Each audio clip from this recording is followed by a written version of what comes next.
Hello traders and welcome back in a new week ahead video. This is Mohanad Yakout, Senior Market Analyst at Scope Markets, and today we're going to be looking at the week ahead. What are the high risk events that we will be focusing on for this week, and how could this affect the main financial assets? What are the main supply and demand levels that we should be trading during this week? All of this will be discussed in today's video, so stay tuned.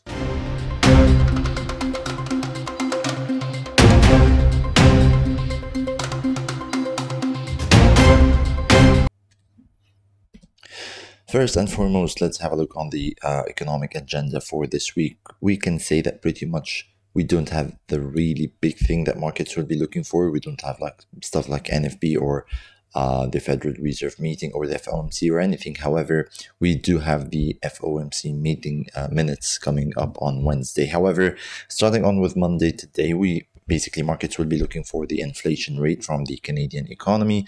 Expectations are pretty much exactly similar to the expectations for the latest inflation data from the US as well. So a 0.1% increase in both the headline and the core figures are what markets are expecting if we follow the path for the US economy. So pretty much those expectations should be met as well today.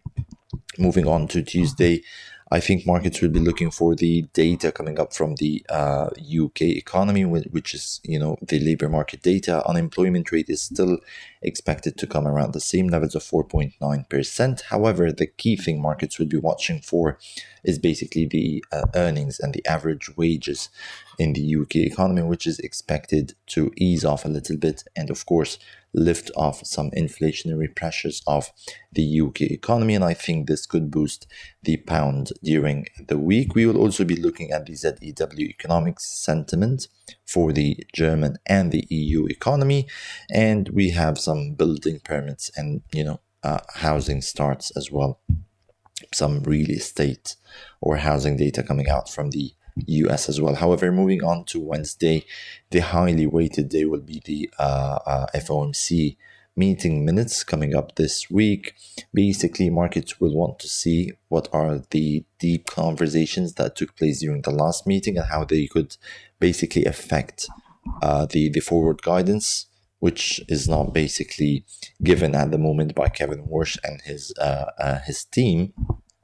Can markets basically figure out by any way any forward guidance from the conversations that were held back in the FOMC meeting, the last one, which basically where interest rates were held around the same levels? This is something that markets will want to see because recently from the press conferences and the FOMC statements, no any forward guidance are being provided to markets. So we're basically just, trying to see how markets will react to data, and markets will try, to get any forward guidance out of those meeting minutes coming up this Wednesday. We'll also have the inflation rate for the UK economy, and the forecast is expected to move higher from 2.6 to 3%. That's for the headline inflation in July, which basically to me makes sense because in July we have seen oil prices go higher,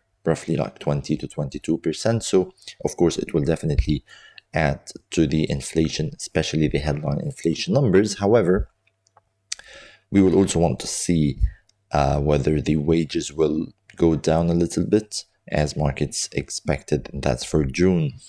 We end the week on Friday with a bunch of data coming out from the S&P Global regarding the preliminary data coming out for the PMI or the Purchasing Managers Index.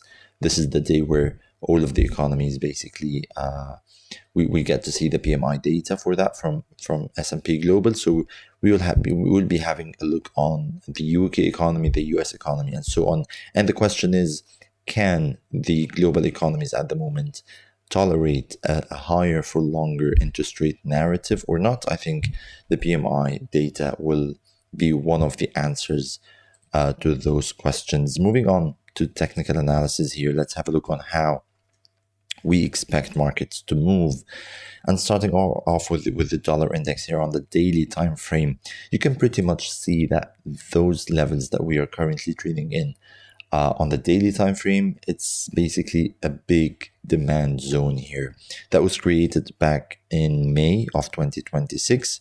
We had this jump higher at the beginning of May, a consolidation here, and then we went way higher from the levels of 99.40 to 101.75. So this is a demand zone that I personally will be interested to watch. Of course, we do expect prices on the short term, I mean today, maybe tomorrow, Monday, Tuesday, to start the week, to dip into those demand levels. However, the really focused area of demand should be between 99.11 and 98.75. This zone to me is the make or break level for the dollar index during this week. If we see a bullish price action from here, I do expect to see some retracement higher to end of the week. And of course, on the other way around, if we can see, or we did see, a sustained break and trading below 98.75, I think the next support should definitely be the 97.80. Moving on to the euro versus the US dollar. Again, the current levels on the daily time frame are pretty much strong supply levels. Those levels basically pushed the pair lower around 260 pips in 5 days. So that's definitely some institutional selling here. We are back to testing those levels of 1.16. I do believe that this is again a make or break level. I don't see the euro breaking any higher during the week, especially the levels of 1.1637. So yeah, we can break above the 1.16. However, I can expect to see some liquidity sweeping around here, because this is some liquidity. It could be taken and then we can retrace lower. So I'm a little bit bearish on the euro versus the dollar during the week. Again, on the pound, we are trading inside some massive supply levels on the daily time frame. I think it would be more visible as well on the weekly time frame. This candle on the 11th of May, where the pound lost 2.3% in 1 week. This is definitely, again, some institutional selling here that we pushed, or we saw it push the pair lower, 435 pips. Again, to start the week, I can expect to see, the prices go well into the supply level. The focused level of supply for me on the pound is 1.36. This is where I expect to see some bearish price action taking place. When it comes to the dollar versus the Japanese yen, what's been happening after the recent sell-off in the dollar against the Japanese yen, or basically the strengthening and the support of the Japanese yen across all of the other currencies, is that we are trying to form what we call as the rounding top pattern here, just around the levels of 159.50. You can see a series of highs that were a little bit higher than each other, and then they came to equal highs. Then we're starting to see lower highs. So I do really think that this rounding top pattern is bearish on the dollar versus the Japanese yen. However, as long as we're trading above the 158.60, I can expect to see the sideways range continue here.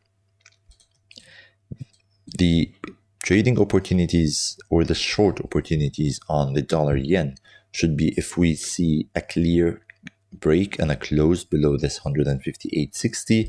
This is where we can expect to touch, the lower levels of support, 157.50, and this could very well happen during the week. When it comes to gold trading, it's a little bit, kind of undecided at the moment after the recent rally that we have seen from almost $4,000 to $4,430. I can say that this upward swing didn't see any retracements or corrections, right? The retracement started from the 4,425 back to 4,317, and it seems to me very well that the gold prices will continue in a sideways range somehow during the week, as long as we have our support 4,317. The resistance basically is a supply zone. It's not one resistance price. However, all of the levels around 4,450 are all, resistance levels on this lower time frames, and I do expect, prices to move in a sideways range during the week. It could be very well treated as a ping pong trade between the support and resistance, and we'll be waiting for a clear breakout in either direction. Of course, depending on will be happening when it comes to the geopolitical scene. Oil prices are a little bit bullish to me during the week. When it comes to the daily time frame, we have had this upward move from 68 to almost 92. We had a deep retracement, and it seems that oil prices are going to edge again higher. However, the key level to watch for me during this week, and probably even during today to start the week, is the levels of $83.12. As soon as we see a clear and a sustained break above this level, I think we'll start targeting higher resistance levels, the first of which will be the 86.37. So that was all for today's video. Thank you so much for watching this week ahead, and stay tuned for the upcoming videos. Stay safe.